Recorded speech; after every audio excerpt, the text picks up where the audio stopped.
gotta tell somebody. This is the best thing I've ever seen. Let's talk about that. You need this. Listen to this. Memorable and exciting. Well, then be less boring. I'm going to tell everyone. Wait here. Mighty remarkable, Big Daddy. Remarkable. Welcome to Remarkable, a podcast for B2B marketers that deconstructs the most iconic moments in film, television, pop culture, and advertising for a single purpose: to give you, the B2B marketer, the same storytelling techniques that the pros use. In each episode, you will learn techniques from Hollywood, Pixar, Marvel, and beyond, from Spielberg's hands to yours, bringing remarkable content ideas to you every single week. I'm Ian Faison, CEO of Caspian Studios. This is Remarkable. And this week, we're talking about B2B marketing lessons from Matomo's Googleheimer countdown ad with the help of special guest, Head of Content and Organic Growth North America at MoEngage. I have an idea. Take Universal Analytics and blow it up. Shana Haynie. Shana, how are you? I'm good. How are you, Ian? I'm doing wonderful. I'm super excited to chat about this ad. This is a really fun pick. I had never heard of it before. I'm so glad you chose it. So why the heck did you choose it? Yeah. When you asked what a great piece of content was, it was the first thing that really came to mind just because it was so funny and it was so relevant at the time. I think they just did such a good job of really capturing the pain of switching from Universal Analytics to GA4. And I'm sure it's pain that we're all still very much feeling. At least I know I am. Oh, yeah. We're all feeling it. I think I told you before we recorded this that my Google Ads person was like, if they change off of GA4 someday, that he's like, I'm just quitting. Like, I'm just not going to do this anymore. I'm finding a new profession, which I think just speaks to like why this is so great. And I'm excited to dig into this really fun ad. Zooming out. Tell us more about MoEngage and your role as head of content and organic growth. Yeah. So I'd say for our clients, MoEngage is really known as a customer engagement platform. You know, it's a software that really helps them understand how to connect with customers and drive revenue and scale their growth. But for me, as a new employee working there, I'm really starting to see that MoEngage is just full of a global community of intelligent and driven people. And we're all really striving toward creating a great product and creating a great experience for our customers. And for me, owning the North America content side, it's really imperative for us to start making sure that MoEngage is becoming well-known as a brand. So that's really the key focus, I think, for me as the head of growth on the content side for North America. Love that. And we're going to dig into that content strategy here a little bit later. But first, Meredith, what the heck is Matomo's Googleheimer countdown ad? Gosh, it's a mouthful. So it's an ad. It was created by this B2B boutique ad agency called Umault. That is Meredith O'Neill, our amazing producer extraordinaire. It's like Umlaut, like the German, like two dots over the letter. And it was created for a company called Matomo. So they're basically like a competitor to Google Analytics. And this whole thing is super interesting because the thing was, if you're going to compete against Google, you'd better go big, huge, right? And so Umault had originally created for somebody else an ad that was the Last of Us parody about Google Analytics 4, which we'll get into in a second. And so Matomo saw it and was like, this is great. Let's do something similar. And so what's really interesting is that because Umault was working on the ad before Oppenheimer came out, they were banking on this movie doing really well and being a blockbuster hit. So there was a lot on the line for this ad. And obviously, Oppenheimer was the movie about J. Robert Oppenheimer and the creation of the atomic bomb. We imagine a future. And our imaginings horrify us.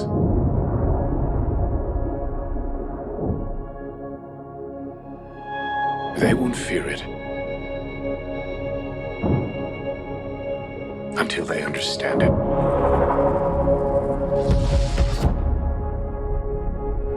And they won't understand it until they've used it.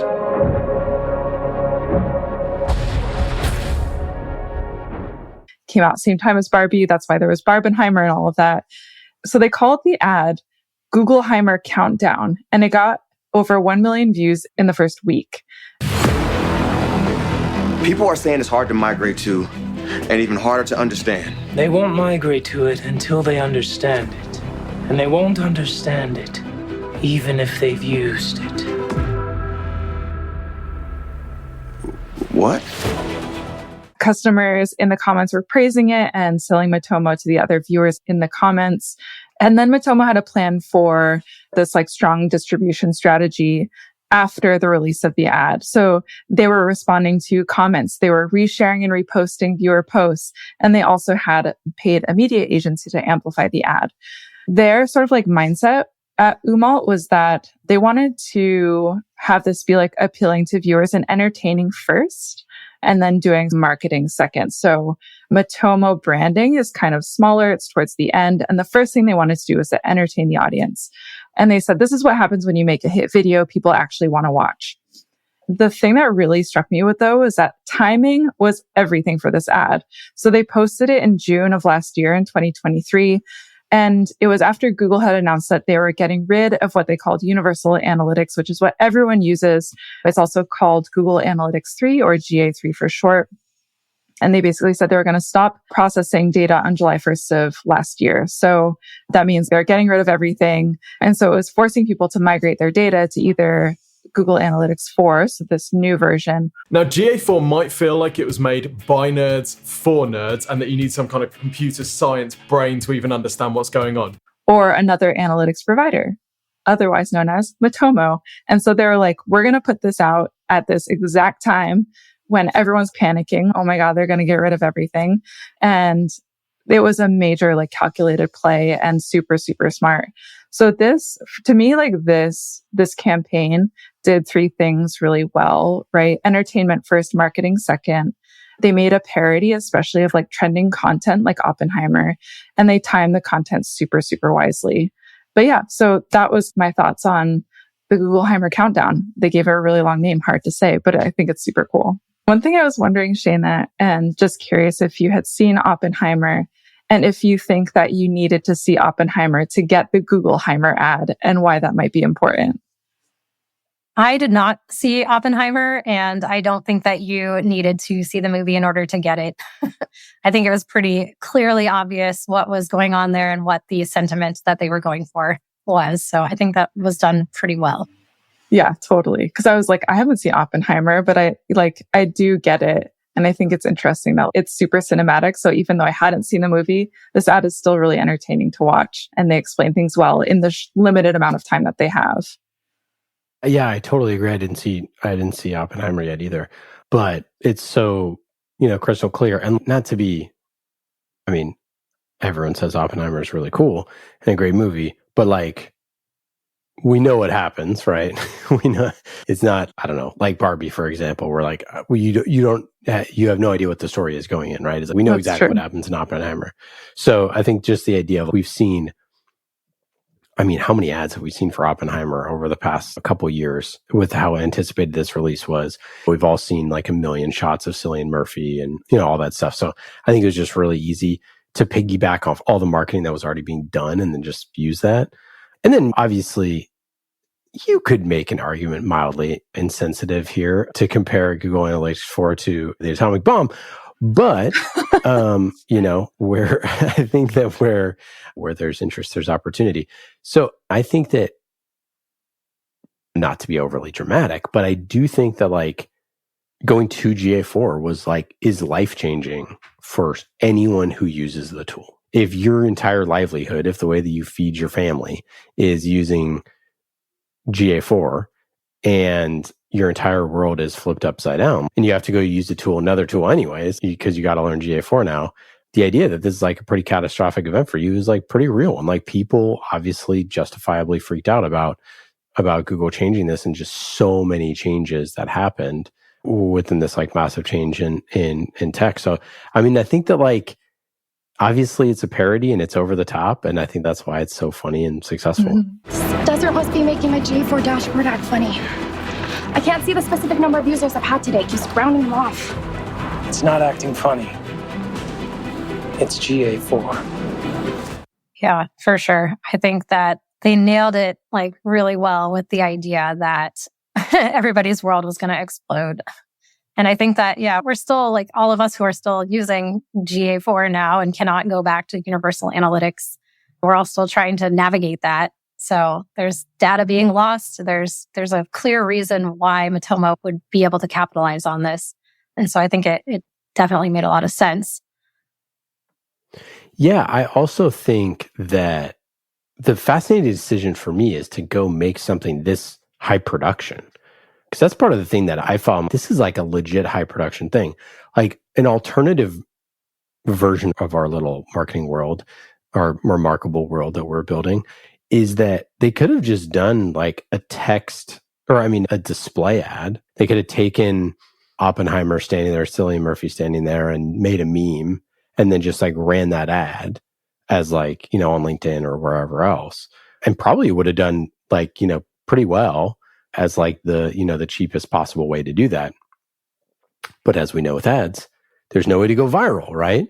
So it's like, if that was posted and maybe it goes viral or something like that, it's going to have in no way the impact that shooting something that's a real video, that is a real little mini story could do. And I think that's the reason why people like actually loved it, rather than just sort of you scroll on your feed and you go, that's funny. And then you keep going. Whereas like after watching this, like I Googled Matomo. I'm like, what is this company? What do they do? Right? Like I had to know. I'm like, this, like you have to know, right? Whereas if you just see like an ad that you scroll by, you're like, maybe I'll just keep going. Yeah, it probably was one of those things like the marketing department is, okay, what is our big win for the year? And then they're like, oh, wait, there's this whole Google Analytics fiasco. How can we best capitalize on that? Let's just take a big risk and see if we can make it a thing rather than just going small with it. Now I am become GA4, the destroyer of analytics. Everything comes down to this. My greatest creation.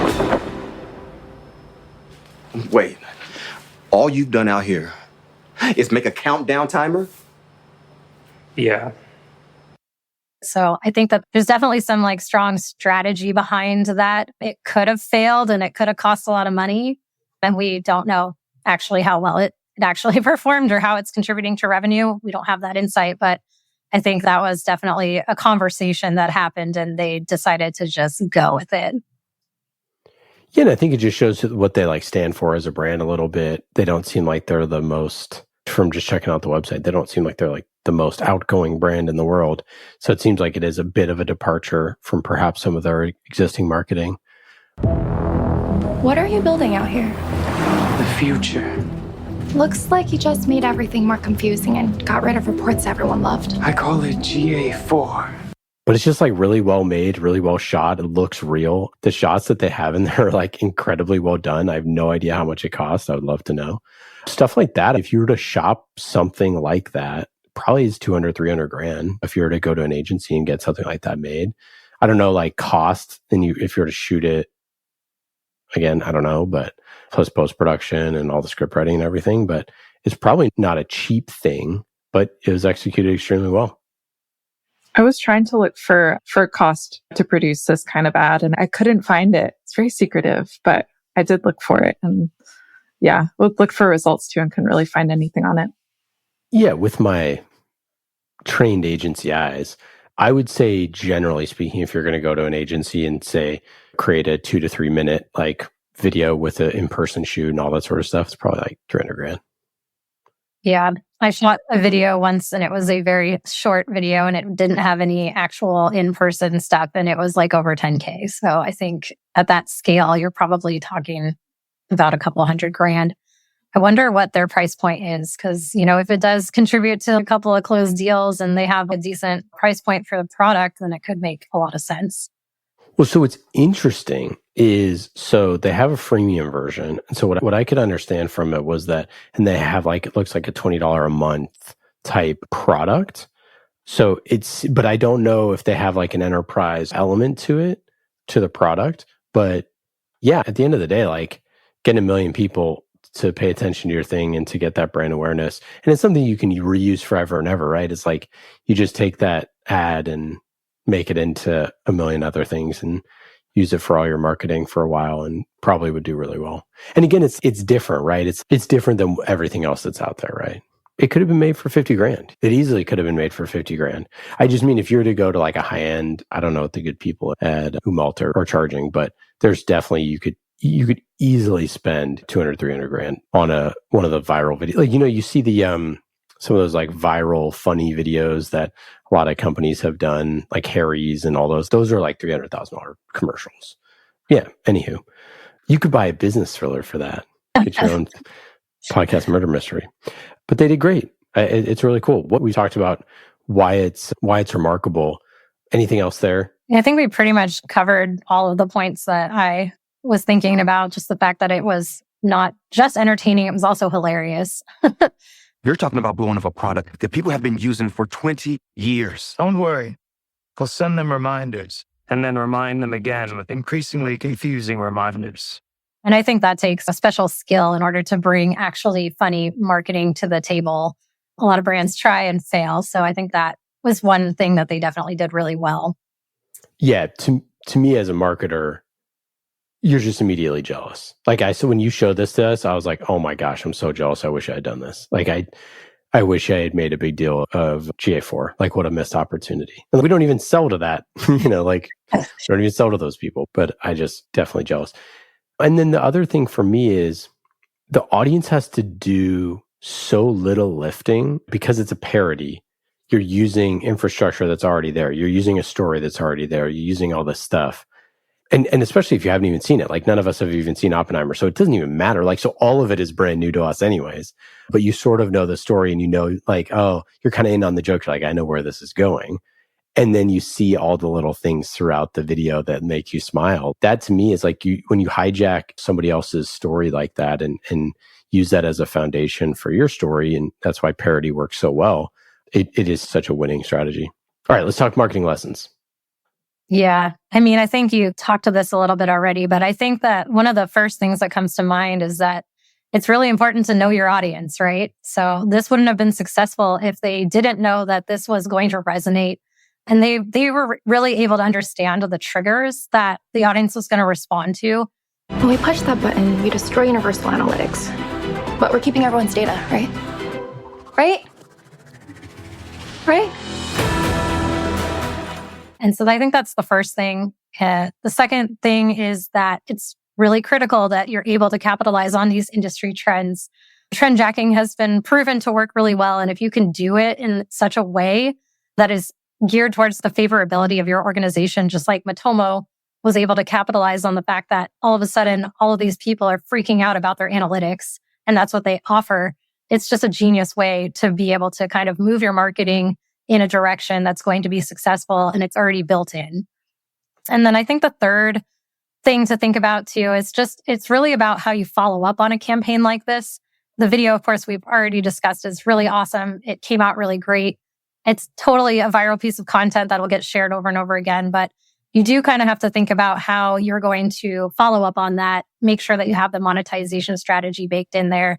Otherwise, all those impressions aren't going to amount to anything for your brand. But I like the idea that they had people on deck to respond to comments and are really engaging with the people who are engaging back. I think that's a really great way to kind of insert yourself into those conversations. So it's not just, here's a piece of content, it's great, okay, next. So I think that those are like the three lessons that kind of came to mind for me. I love it. The know your audience piece is so important. The way that I think about it is like, if you were to just interview your customers or prospects and be like, what is the thing about work that pisses you off the most? Take that and make some ads out of it, right?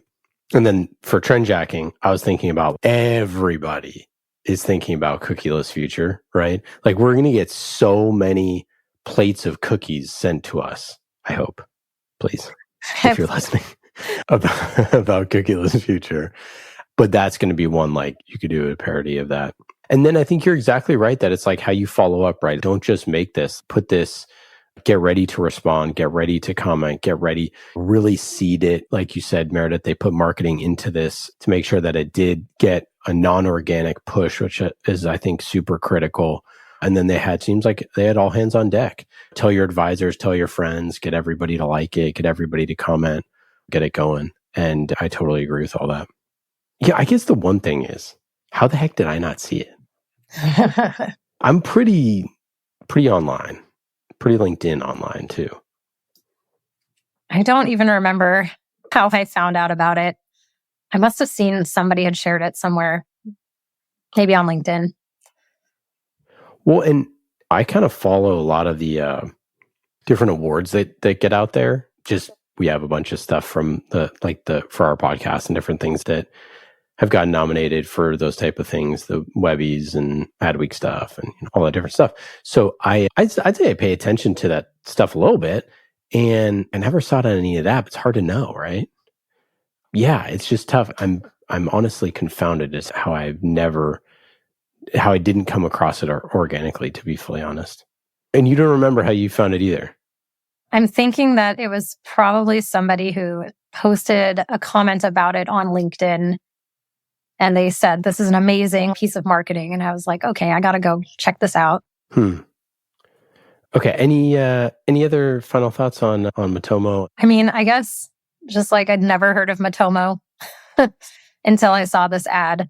And so now I know of Matomo. And I think now millions of marketers now know of Matomo. I think that it's just a one splash in the pan thing, but we'll see how it pans out for them. Yeah. Agreed. Yeah, me too. And we were like in the market looking for some like data tools and some doing stuff like that. And like when you told me about it, I was like, I'll send this over to our Kay runs our ads and see what he thinks about it. So it literally they don't know that. Well, I guess I've been to the website a handful of times, so they might know that. But yeah, interesting. The other thing I find pretty interesting is, so it went pretty viral on LinkedIn. Lots of comments there. So we got 465 reposts, 218 comments, about 1,500 likes. But they shared it from their company page. I wonder if it would have done way, way better if they had shared it from personal page. Ian, do you notice a difference when you post on your LinkedIn versus when it's completely, you post from Cascade? So basically, LinkedIn reserves traffic for people. So they cap brands. So only 80, this is, so they say, or so the powers that be say, that about 80% of the traffic is reserved for people posting stuff. So they want you to see people. They don't want you to see a ton of brands all the time because they want brands to advertise, right? And they don't want people to just see the network is about people. It does get capped, right? For sure. Yeah, just an interesting data point. Yeah, I think you lose some of that brand equity that you're trying to get if you don't post it from the company page, though. Yeah, no, for sure. I just wonder if like the CEO posts it, Yeah. Anywho, yeah, it's really cool. It's a great campaign. It's really well executed. I wish I knew how much it costs. My guess, I think it's got to be at least $100,000. It's a pretty cool shoot. I just don't know what they did. It seems like there's like 4 or 5 different spots that they shot. Like, we'll have our correspondent Dane weigh in at some point. Switching gears to MoEngage and your content strategy, Shana. How do you think about content? Yeah. So it's kind of a deep question, I guess. When I start thinking about how I think about content, it goes into this bigger sphere. And I think that content, much like art, can really be perceived as boundless in its possibilities. And I think given this from the fact that I studied art in college, this is just like a concept that I think about, is that everything is art. And I think that you can approach content creation with the belief that virtually anything can really be translated into a meaningful content. And just to refer this back, there's a story that we were taught about in college about Marcel Duchamp. He famously redefined art by basically taking a urinal and putting it in a studio and saying, this is a sculpture. And I just like to think about that because I think when it's considered in the realm of business, this idea is really freeing, and you can sense that the limits of what constitutes content are only confined by the creativity and the intentions that you bring. So yeah, just a little bit abstract, but I think ultimately the key is to ensure that there's purpose behind the content, even if that purpose is just to challenge the very notion of that meaning itself. So I really think that this philosophy empowers people to create more dynamic and explorative content with the significance placed on impact rather than just thinking about what it should be. But to caveat that, like when I take it down, you got to ground this a little bit. It's definitely crucial to think about what the practicalities of your content marketing are. So you're really still responsible for driving tangible results. And I think that's the demand gen side of my experience really talking, but everything really does need to be balanced. It's art and science, understanding your audience's needs and the engagement metrics and all the business goals that go behind that. I think when you can distill those two things down, that's the grounding or the basis for how I like to think about content strategy. And I just think that, yeah, it's really about figuring out how you're going to take that creativity and make sure that you're pairing it with the results that you need to drive. So I hope that makes sense. Yeah, it totally makes sense. I always refer to our work as art projects. And I say that they go from art project to business project as soon as you link in all the business pieces and all the architecture and the sales org and all that other stuff. But until then, it's just a little art project. I have a question for both of you. Do you know how much the Sistine Chapel cost? How much they paid Michelangelo? How much the Pope apparently was insistent Michelangelo do it? And how much do you think he was paid? In US dollars? Yeah, so this is 2021 dollars, US dollars. Nothing. Incorrect. He was paid quite a bit. $200. He was paid 3,000 ducats. I don't know if I'm saying that right, but about $600,000 in 2021 money. Was he paid in mini goats? Yeah. Yeah, apparently their whatever their form of money was the ducat, I guess. But I just think I always try to remind people about like how much art is subsidized by business. And like in that particular scenario, obviously you have all sorts of different factors at play there. But the idea that like Michelangelo has paid a pretty decent amount of money for making the Sistine Chapel, that so many artists were not just doing stuff to do it for funsies or for their love of the game. They were doing it as a job. And like we all have jobs and we all do art projects and we get paid for them. And if you can connect them to business value, then those art projects turn into, revenue drivers. And I totally agree that first and foremost, we should be thinking about our work as art. And I think that part of the reason why this stuff feels so bad is because we treat it like school. Just because it's educational does not mean it should not be entertaining. So how do you think about ROI then? ROI. It's one of those things that it's really important, but it also really gets under my skin when people focus on it too much. I think that in terms of content, it really extends beyond what you would consider like a traditional calculation method. And I think it's really essential to recognize that content marketing is not a standalone function. It's part of a really vital part of the entire business ecosystem. And I think one way to kind of gauge how your content marketing is going is just to see, like, is your brand's message impactful?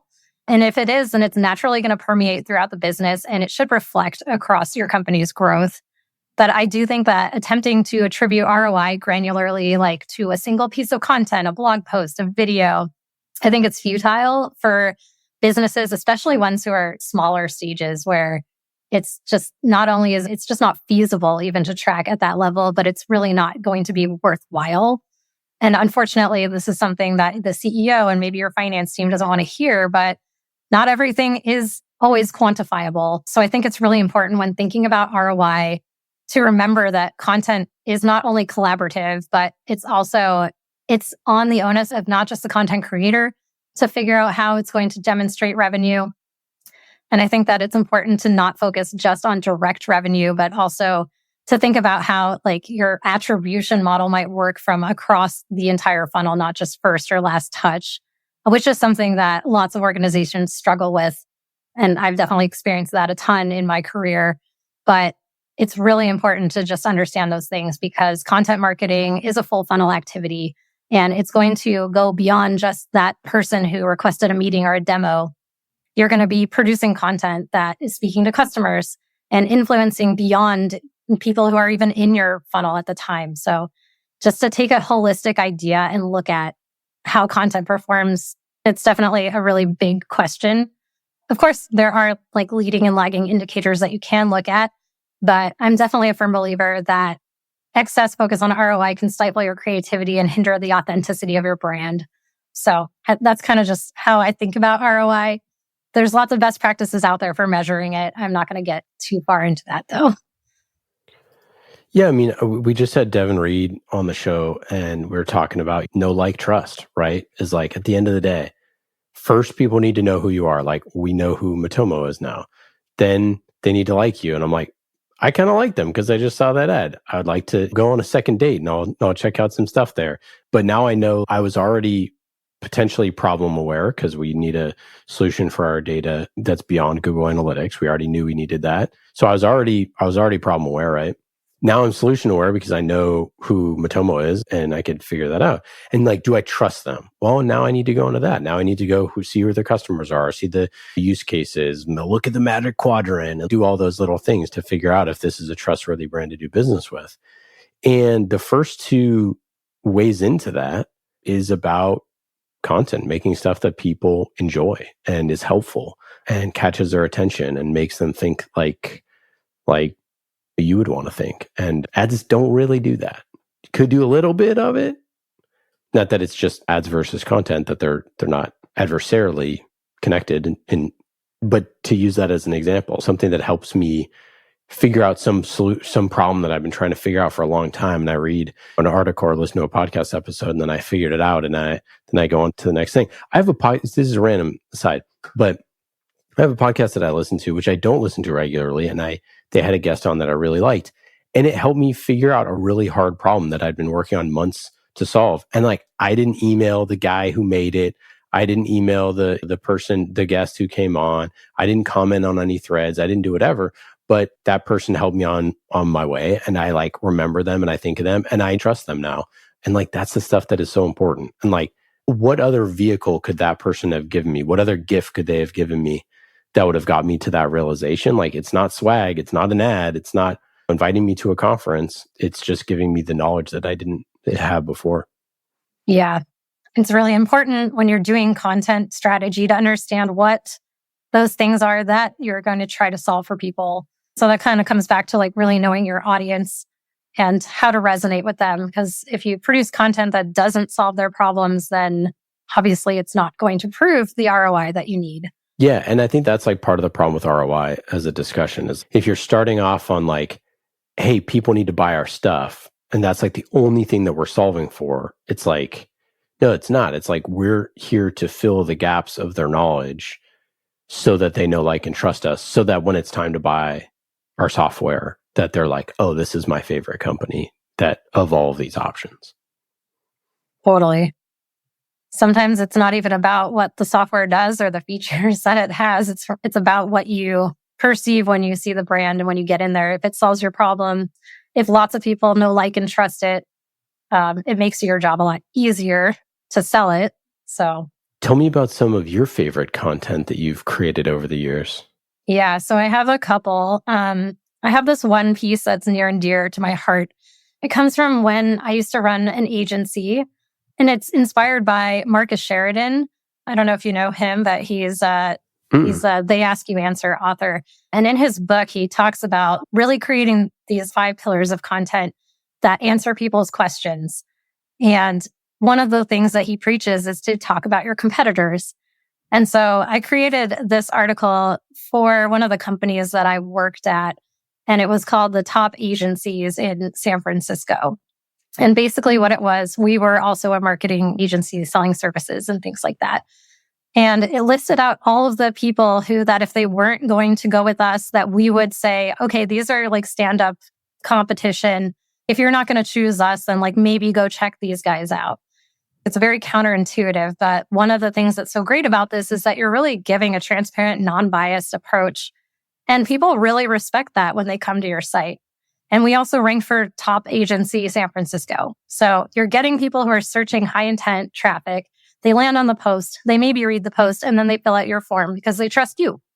And so I think that was one of my favorite pieces that I worked on. And I will say that I got lots of pushback on this particular piece, and I don't think that it's published anymore now that I don't work there. But I can tell you that it generated a lot of really great high intent leads for us. So I think that it's important to not shy away from things like that. I love that. That's a great story. What else? Yeah, I got a few more. The next one is this book. I created I would say it's like an actual printed book. It's called the Fraud Fighter's Manual. It's something that I worked on while I was at Unit 21. And it was the first of its kind of piece of content for this risk and compliance audience. They'd never really had somebody who came and said, okay, we're going to get stories from all of these different people in fraud prevention and pull it together into an actual book. And so I have like an actual coffee table book now that's about, 150 pages of laid out like content. And it was a really interesting project to work on because I got to meet and talk to a lot of different people and get their stories into writing and share it around. So I'm really proud of that piece. It took about 6 months in total. So it's probably the biggest project I've ever worked on. Yeah. Isn't it amazing just like those type of initiatives where it's like you spend so much time on it? We did that with our book, with the serialized content framework, where it was way more than that. It was probably like a year and a half that honestly, like between draft 1 to the final, and then it releases and you're like, I think I hate this. And then you're like, okay, no, I like it. But and then years later, you're like, okay, that was pretty darn rad. Yeah. And like you live and breathe the stuff when you're in it and you're just, please let this be done. But then you get to have a big launch party and it's a thing that lives on for a long time. And it's like a brand artifact that I know is going to live on, even though I don't work there anymore. They still have this piece of content and they're still going to use it. And I think that they might even do like another, like a round of it at some point. It's cool to just be part of. Awesome. I guess I have one more. I worked on this series when I was at Hearst Bay Area called Marketing Matters. And it was a video series. And I'd say that was one of my favorite campaigns or things that I worked on just because it allowed me to really experiment with a different channel. I'd never done any video work before. And so I took this on and I set up a video camera in my living room and I learned how to like write a script and I got like a prompter and, put it all together and I learned how to edit them and like put them together. So I thought that was a really fun project to work on and something that I'm really proud of, even though the content is old and now and kind of embarrassing. Oh my gosh, I would die. We were talking about the growth marketing conference before we got on air. And I was saying that I think my first batch of real interviews ever were at the growth marketing conference where we had a whole remote setup. And oh my gosh, those videos got to be so embarrassing. They're out there somewhere too. That's the worst part. Oh yeah. Floating around the internet. Okay. And then I know you have some cool stuff going on in MoEngage. What are you excited about? Yeah. So I've been with the company for about 2.5 months now, and we're about to launch like our first big content piece. It's called the State of Cross-Channel Marketing for 2024. It's an industry report where we surveyed over 1,000 people, responded to the survey, and we distilled down their insights. So this is for B2C marketers, and it's focused on cross-channel marketing and customer engagement and things like that. And it's been what I've been living and breathing for the last few months. So I've been the main project manager for this. And we have so many different components for this launch that I've just been overseeing. And so we're launching it on the 7th of February. And so I'm very excited to get that out there as our first big piece of content from the North America side since I've joined. And I think like something that's important about this is that it's the first time that we've really done like a full-on survey of just like the industry, not just like customers, but it's like going out there and talking about people's problems and getting their challenges and their priorities and putting that into a report. And we're using people like the Marketunist, who has helped contribute a little bit to this. So it's actually quite funny. So I think that it's going to be a really interesting and fun piece of content. So I'm really excited for the launch of that. I know. I saw the Marketunist involved and so good. It's going to be really excited. And final thing before we get out of here, what is one piece of advice that you would give to other heads of content that were out there? Yeah. So I think we've kind of alluded to this a little bit in this program, but I want to just reiterate that content marketing is really just both art and science.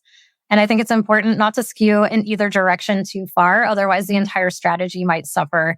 I think that too much emphasis on things like creative writing and awareness building activities really will leave you with an empty pipeline, and people won't be so happy with you if that happens. But if you focus too much on testing and optimization and lead generation, it's going to limit the overall effectiveness of you resonating with your audience.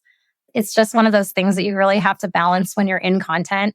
And some of the experiences that I've seen, especially when I've taken over for roles when people have been in them before me, I've noticed that there's either like too heavy an emphasis on top of funnel content brand awareness with not really a lot of insight into how we're going to make that content actually convert and how it's going to resonate. And so I think that's just really important to think about when you're a content marketer. It's not just about creating a great story. That's really important, and you have to do that, but you have to also understand how it's going to play out and how it's going to relate back to your business goals. So that's one thing. And then I think the second thing is that you got to take other people's opinions with a grain of salt. I've definitely experienced that everyone thinks that they know how to do content marketing. And it's especially hard now that ChatGPT can write something for you. But the reality is that all great marketing is executed based on a solid foundational strategy. And that is what you own as the head of content. So you have to do the math required to appease your leadership overlords, but you need to rely on your experience, your intuition, and your creativity in order to bring the brand to life. I love it. Awesome advice, Shana. So wonderful having you on the show. For our listeners, you can go check out MoEngage, go to moengage.com. And definitely, as she mentioned, got some really cool stuff with that new report. So look out for that. Check it out in the show notes. Shana, any final thoughts here? Anything to plug? I think, just the report and check it out. I think if you're interested in contributing to any content that we do in the future, reach out to me. I am always looking for people in B2C who want to talk customer engagement and cross-channel marketing. So that's my plug. My line is open. Follow me on LinkedIn. Awesome. Thanks so much. Take care. Thank you. Time to get Matomo. That's a good idea.